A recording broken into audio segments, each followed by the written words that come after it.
কেবলমাত্র বউ নয়, বিয়ের প্রথম রাত কাটাতে হয় শাশুড়ির সঙ্গে। জামাইকে প্রথম রাতে খুশি করতে পারলে তবেই হাসি খুশি সংসার করতে পারেন মেয়ে। দেশে বিয়ের এই আজব রীতির বিষয়ে জানতেন? কোথায় চালু রয়েছে এমন রীতি দেখুন। দেশের বিভিন্ন ধর্ম মেনে চলা মানুষের সংখ্যা নেহাতি কম নয়। প্রতিটি ধর্মের নিজস্ব ঐতিহ্য আছে, যা মানুষ কঠোরভাবে অনুসরণ করেন।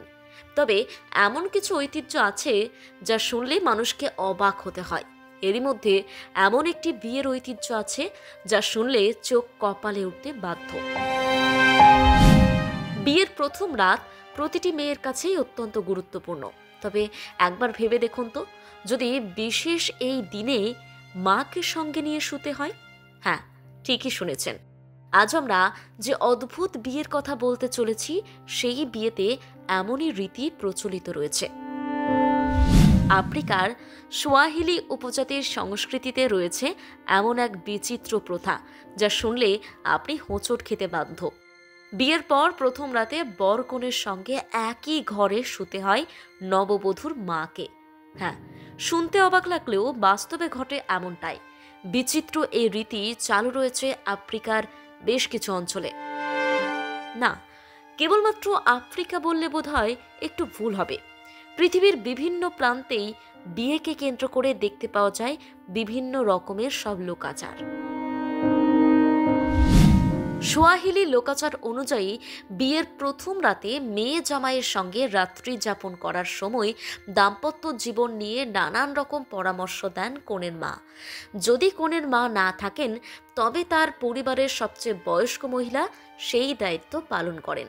এমনকি শোনা যায়, বাসর রাতে নবদম্পতির জন্য বিশেষভাবে তৈরি করা হয় বিছানা। সেই বিছানার তলায় শুয়ে থাকেন মেয়ের মা।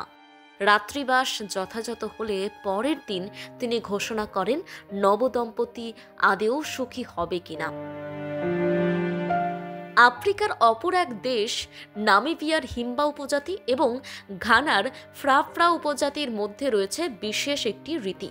এই রীতি অনুসারে যখন কোনো পুরুষ ও নারীর বিয়ে ঠিক হয়, তখন পাত্রের পরিবার হবু বধূকে অপহরণ করে নিজের বাড়িতে নিয়ে যায়। যাতে নববধূ পালাতে না পারে তার জন্য থাকে কড়া প্রহরা। কিছুদিন পর পাত্রের বাড়ির লোক তামাক এবং বিভিন্ন রকমের ফল নিয়ে হাজির হন পাত্রীর বাড়ি। শুধু আফ্রিকা নয়, এশিয়ার বর্নিওতে কিছু কিছু অঞ্চলে দেখতে পাওয়া যায় বিচিত্র একটি রীতি। সেই রীতি অনুযায়ী বিয়ের পর অন্তত 3 দিন মলত্যাগ করতে দেওয়া হয় না নবদম্পতিকে। যারা 3 দিন এভাবে মলত্যাগ না করে থাকতে পারেন, তাদের বিয়ে বেশি দিন টেকে বলে মনে করেন স্থানীয় মানুষ। বর্নিওর টিডং নামের এক উপজাতির মানুষের মধ্যে দেখা যায় এই রীতি। দক্ষিণ সুদানের নুয়ের জনগোষ্ঠীর বিবাহ রীতি অনুযায়ী আনুষ্ঠানিক বিয়ের অনুষ্ঠানের আগে বর কনের পরিবারকে 20 থেকে 40টি গরু দান করে। শুধু তাই নয়, বিয়ের আগে কনেকে 2টি সন্তানের জন্ম দিতে হয়। যদি তিনি সন্তান ধারণে অক্ষম হন বা কেবল একটি মাত্র সন্তান ধারণ করেন, তাহলে স্বামী চাইলেই তার থেকে আলাদা হতে পারেন। প্রথম বাংলা ব্যুরো।